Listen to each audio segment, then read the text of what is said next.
በስመ አብ ወወልድ ወመንፈስ ቅዱስ አሐዱ አምላክ አሜን። ሰኔ 21 ቀን የሚከበሩ የቅዱሳን በዓላት። ሰኔ ጎልጎታ። ትናንት ለስም አጠራሩ ጌትነት ይሁንና ጌታችንና መድኃኒታችን ኢየሱስ ክርስቶስ ወደ ሐዋርያት ወረደ። ፊልጵስዩስ በምትባል አገር በጴጥሮስ እጅ የመጀመሪያዋን ቤተ ክርስቲያን አነጸ ብለን ነበር። በዚህች ዕለት ደግሞ አላፍ መላእክትን ሰማያውያን ቅዱሳንንና እናቱን ቅድስት ድንግል ማርያምን ይዟት ወረደ። ሐዋርያቱ አብዛኞቹ እዛው ሲጸልዩ አድረው ነበርና ጌታችን ከቅዳሴው በፊት ሁለት ነገሮችን አሳየ። አንደኛ አስቀድሞ ቤተ ክርስቲያኗን በድንግልናቱ ስም አክብሮ ሥርዓተ ቤተ ክርስቲያንን አሳየ። ሁለተኛ ቀጥሎ ደግሞ ሊቀ ሐዋርያት ቅዱስ ጴጥሮስን ከመካከል አቁሞ አርሳይሮስ ሲል ሾመው። ይኸውም የዓለም ሁሉ ሊቀ ጳጳሳት ፓትርያርክ ማለት ነው። በዚህ ጊዜ ቅዱሳን መላእክት አኪዮስ እያሉ 3 ጊዜ አሰምተው ጮኹ። አኪዮስ ማለት በግዕዙ ይደሎ፣ በአማርኛው ደግሞ ይገባዋል፣ ያስምርለት እንደማለት ነው። ጌታችን ይህንን ከከወነ በኋላ ይቀድስ ዘንድ ጀመረ። አማናዊት ማኅደሩን ድንግል ማርያምን መንበር አድርጎ ቅዱስ ጴጥሮስ እንደ ተራዳይ ካህን ቆሞ፣ ቅዱስ እስጢፋኖስ ሠራይ ዲያቆን ሆኖ፣ ሐዋርያት ድንግልን ከበው፣ መላእክተ ብርሃን በክብራቸው ቆመው ጌታችን ቀድሶ ቅዱስ ሥጋውንና ክቡር ደሙን ለወዳጆቹ አቀበለ።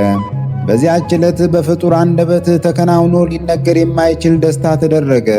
ከቅዳሴ በኋላ ጌታችን ሐዋርያትን አዘዛቸው።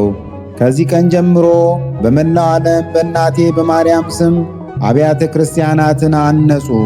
ይህችን ዕለት የሚያከብራትን አከብረዋለሁ ብሏቸው ከድንግልናቱ ከመላእክቱ ጋር አረገ። ቅዱስ ቶማስ ሐዋርያ።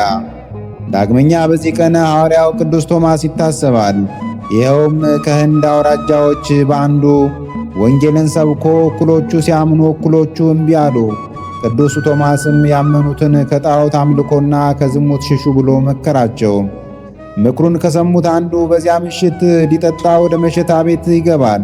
ሰው ሁሉ ከወጣ በኋላ ባለመሸተኛዋ ሴት እንደለመደችው አብረው እንዲተኙ ስትጠይቀው እንዴት ሐዋርያው ከዝሙት ሽሹ እያለ እንዴት ትኛለች በሚል ሰይፍ አውጥቶ አንገቷን ቆረጣት።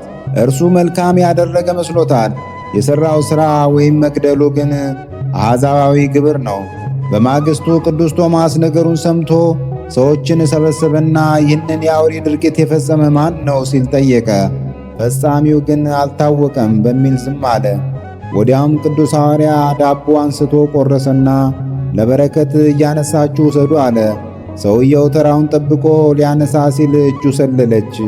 ሐዋርያው ምነው ልጄ ምን ሆንክ አለው። እሱም እንዳላመለጠ ሲያውቅ እውነቱን ተናዘዘ። ቅዱስ ቶማስ ግን ሕዝቡ ሁሉ እንደተሰበሰበ ያን ወጣት ገስጾ አስከሬኑን አምጡልኝ አለ። የወጣቱን እጅ ፈውሶ በል የገደልሁሽ እኔ የሚያስነሳሽ ግን ጌታዬ ኢየሱስ ክርስቶስ ነው ብለህ አንገቷን ቀጥለው አለው። እንዳለው ቢያደርግ የሞተችው አፈፍ ብላ ተነሳች። ይህንን ታምር ያዩ አሕዛብ አምነው ተጠምቀዋል። ከሐዋርያው በረከት ይክፈለን። ሰኔ 21 ቀን የሚከበሩ ዓመታዊ ቅዱሳን በዓላት። እመቤታችን ቅድስት ድንግል ማርያም፣ ቅድስት ቤተ ክርስቲያን፣ ቅዱሳን ሐዋርያት፣ ቅዱስ ጴጥሮስ ሊቀ ሐዋርያት፣ ቅዱሳን ጳውሎስና በርናባስ፣ ቅዱስ ቶማስ ሐዋርያ፣ ቅዱስ ባስልዮስ ዘቂሳርያ፣ ቅዱስ ጢሞቴዎስ ዘምስር ሰማዕት፣ አባ ከላዲያኖስ ሊቀ ጳጳሳት። በዚህ ዕለት የሚከበሩ ወርኃዊ ቅዱሳን በዓላት። ቅድስት ድንግል እግዝእትነ ማርያም ወላዲት አምላክ፣ አበው ጎርጎርዮሳት፣ አቡነ ምእመነ ድንግል፣ አቡነ አምደ ሥላሴ፣ አባ አሮን ሶርያዊ፣ አባ መርትያኖስ ጻድቅ፣ አቡነ በጸሎተ ሚካኤል ድንግል። ቅዱሳኑን የሚመለከት ከመጽሐፍ ቅዱስ የተወሰደ ጥቅስ ትንቢተ ኢሳይያስ ምዕራፍ 62 ከቁጥር 1 እስከ 3። ስለ ጽዮን ዝም አልልም፣ አሕዛብም ጽድቅሽን፣ ነገሥታትም ሁሉ ክብርሽን ያያሉ። የእግዚአብሔርም አፍ በሚጠራበት በአዲስ ስም ትጠሪያለሽ። በእግዚአብሔር እጅ የክብር አክሊል በአምላክሽም እጅ መንግሥት ዘውድ ትሆኛለሽ። ወስብሐት ለእግዚአብሔር ልዑል ወለወላዲቱ ድንግል ወለመስቀሉ ክቡር ዕፀ ሳህል አሜን። ዘአቅረብኩ አላፍ ቅዱሳንን አዘክሬ ምስጋናን አቀረብሁልህ። እኒህ ቅዱሳን ዘወትር አንተን ያገለገሉ ናቸው። በድህነቴ የማነብልን መጽሐፍ ምስጋና ተቀበል። አንተ ብዙ ባለጠጎች ካገቡት ይልቅ የድሃዋን መበለት ስጦታን ተቀብልሃልና። ቅዱሳን የሆናችሁ ነቢያት፣ ለማስተማር የተመረጣችሁ ሐዋርያት፣ ሰማዕታት፣ ጻድቃን፣ ትጉሃን የሆናችሁ መላእክት፣ እናንተም ደናግል ቸር የሆናችሁ መነኮሳት ይህችን ጉባኤ አንድነታችን መባረክን ባርኩ። ስትባርኩም ከሕፃናቱ ጀምራችሁ እስከ ሽማግሌው ድረስ ይሁን። በብራና በወረቀት የጻፈውን ሊያስደርስ በገንዘብ ዋጅቶ ያጻፈውን አምኖ ያነበበውን ወደ ሌላ ልሳንም የተረጎመውንም በዝነ ልቦና አምኖ የሰማውን ከጠብ ከክርክር ከመከራ ከችግር በምትሰውር በእናቱ በማርያም ጸሎት ኢየሱስ ክርስቶስ ሁላችን አንድ ላይ ይማረን፣ ቅዱስ መንፈሱንም ይላክልን ከዛሬ ጀምሮ ለዘላለሙ ዳግመኛም እስኪመጣ ድረስ አሜን።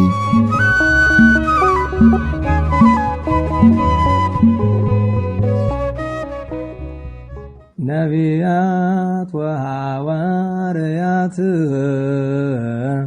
ጻድቃን ወሰማዕት ደናግል ወመነኮሳት አይሩግ ወሕፃናት ገዳማውያን ወሊቃውንት ሰአሉ ለነ ኩልክሙ ቅድመ መንበሩ ለጸባኦት